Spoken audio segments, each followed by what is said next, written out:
भारतीय सिनेमा और रंगमंच के दिग्गज कलाकार उत्पल दत्त का नाम किसी परिचय का मोहताज नहीं है। वे न केवल एक बेहतरीन अभिनेता थे, बल्कि एक नाटककार, निर्देशक और लेखक के रूप में भी उन्होंने अपनी छाप छोड़ी। अपने अनोखे अभिनय अंदाज, व्यंग्यपूर्ण संवाद अदायगी और बेहतरीन हास्य प्रतिभा के कारण वे आज भी सिने प्रेमियों के दिलों में बसे हुए हैं। साल 1965 में उत्पल दत्त को कई महीनों के लिए जेल जाना पड़ा था, क्योंकि उत्पल दत्त एक कलाकार होने के साथ साथ एक महान मार्क्सवादी क्रांतिकारी भी थे। उनके द्वारा लिखे और निर्देशित कई बंगाली नाटक विवादों में रहे हैं।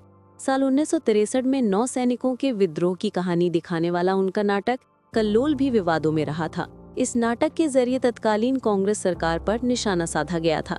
इसके बाद उत्पल दत्त को जेल जाना पड़ा था। वहीं साल 1967 में बंगाल विधानसभा चुनाव में कांग्रेस को हार का सामना करना पड़ा था। कांग्रेस की हार का कारण उत्पल दत्त की गिरफ्तारी भी मानी गई थी।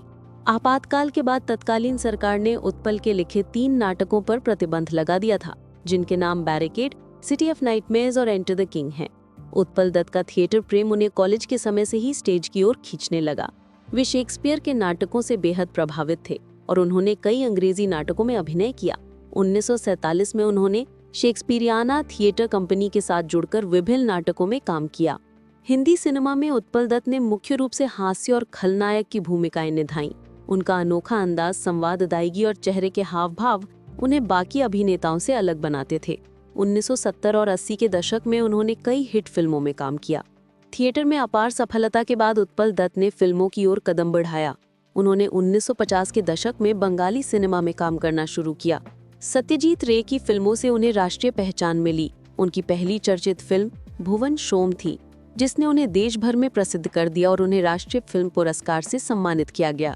बाद में उन्होंने बंगाली रंगमंच की ओर रुख किया और सामाजिक और राजनीतिक विषयों पर आधारित नाटकों में काम करने लगे। उन्होंने ग्रुप थिएटर आंदोलन को आगे बढ़ाने में महत्वपूर्ण भूमिका निभाई और अपने नाटकों के जरिए समाज की कुरीतियों और राजनीतिक परिस्थितियों पर प्रहार किया। उनके प्रसिद्ध नाटकों में कल्लोल, 3 अधिकारी और महाकाल प्रमुख हैं। दोस्तों, आपको हमारी वीडियो कैसी लगी कमेंट करके बताएं। अगर आप हमारे चैनल पर नए हैं तो चैनल सब्सक्राइब करें और बेल आइकन दबाना ना भूलें। जल्द मिलते हैं किसी और वीडियो के साथ। तब तक के लिए आदाब, नमस्कार, खुदा हाफिज।